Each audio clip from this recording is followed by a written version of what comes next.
ഗുരുവായൂരിൽ ഭീഷണിയെ തുടർന്ന് വ്യാപാരി ജീവനൊടുക്കിയ സംഭവത്തിൽ പലിശ ഇടപാടുകാരുടെ വീട്ടിൽ പോലീസ് പരിശോധന നടത്തി. ഇപ്പോഴും നടത്തുന്നുണ്ടെന്നാണ് മനസ്സിലാക്കുന്നത്. കണ്ടാണശ്ശേരി ഗുരുവായൂരിനടുത്തുള്ളൊരു സ്ഥലമാണ്.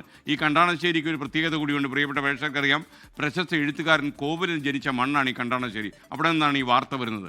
കണ്ടാണശ്ശേരിയിലെ ദിവേക് ദാസിൻ്റെ വീട്ടിൽ നിന്ന് RC ബുക്കുകളും സാമ്പത്തിക രേഖകളും പിടിച്ചെടുത്തു എന്ന വിവരം.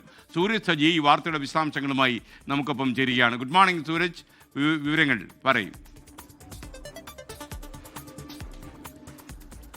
ഒക്ടോബർ 10 ഗുരുവായൂരിലെ വ്യാപാരി മുസ്തഫ ഈ കൊള്ളപ്പലിശക്കാരുടെ ഭീഷണിയെ തുടർന്ന് ജീവിതം തന്നെ അവസാനിപ്പിക്കുന്നത്. പിന്നീട് 19 ഈ സംഭവത്തിൽ കേസെടുക്കാൻ പോലും പോലീസ് തയ്യാറായില്ല. ഇതോടുകൂടി നമ്മൾ ഈ വാർത്ത പുറത്തു കൊണ്ടുവരുന്നു. തൊട്ടു പിന്നാലെ ടെമ്പിൾ പോലീസ് ഇതിൽ ഒരു സമഗ്ര അന്വേഷണത്തിലേക്ക് കടക്കുകയായിരുന്നു. ദിവേകിനെയും അതോടൊപ്പം തന്നെ ഇതിൽ പ്രധാനമായി ഈ പണം നൽകിയ പ്രഹ്ലേഷിന്റെയും വീട്ടിൽ പോലീസ് ഈ പരിശോധന നടത്തിയിരിക്കുകയാണ്. അതിൽ ദിവേകിന്റെ വീട്ടിൽ നിന്നാണ് RC ബുക്കും അനുബന്ധ രേഖകൾ, അതായത് ഈ സാമ്പത്തിക ഇടപാടുകളാണ്, ഈ കൊള്ളപ്പലിശയുടെ ഭാഗമായി ഈടിനായി വാങ്ങിവെച്ച RC ബുക്കുകളാണ് ഇപ്പോൾ പോലീസ് പിടിച്ചെടുത്തിരിക്കുന്നത്. അതോടൊപ്പം തന്നെ ദിവേകിന്റെ സാമ്പത്തിക ഇടപാടുകൾ സ്ഥിരീകരിക്കുന്ന രേഖകളും പിടിച്ചെടുത്തിട്ടുണ്ട്. എന്നാൽ ഇതിൽ മുഖ്യ പ്രതിയായിട്ടുള്ള പ്രഹ്ലേഷ് വീട് പൂട്ടിപ്പോയ നിലയിലാണ്. പോലീസ് അവിടെ എത്തിയെങ്കിലും പ്രഹ്ലേഷിനെയോ ബന്ധുക്കളെയോ കണ്ടെത്താൻ സാധിച്ചില്ല എന്നുള്ളതാണ് പോലീസ് പറയുന്നത്.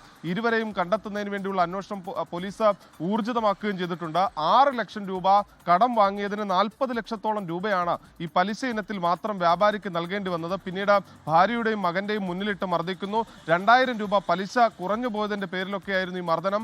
ഈ പലിശ കൊടുത്ത് അതോടൊപ്പം തന്നെ ഈ അപമാനം സഹിച്ച് മുന്നോട്ട് പോകാൻ കഴിയില്ല എന്ന സാഹചര്യത്തിലായിരുന്നു ഈ വ്യാപാരി ജീവൻ തന്നെ അവസാനിപ്പിച്ചത്. എന്തായാലും ആ സംഭവത്തിൽ ഇപ്പോൾ പോലീസിന്റെ ഭാഗത്തു നിന്നൊരു കാര്യക്ഷമമായ ഇടപെടൽ തന്നെ ഉണ്ടാകുകയാണ്. ലോകത്തെവിടെയായാലും ഏത് സമയത്തും 24 വാർത്തകളും ഓഗ്മെന്റഡ് റിയാലിറ്റി പാക്കേജുകളും എക്സ്പ്ലെയിനറുകളും വിശദമായി കാണാൻ ഞങ്ങളുടെ YouTube ചാനൽ നിങ്ങൾക്ക് സബ്സ്ക്രൈബ് ചെയ്യാം.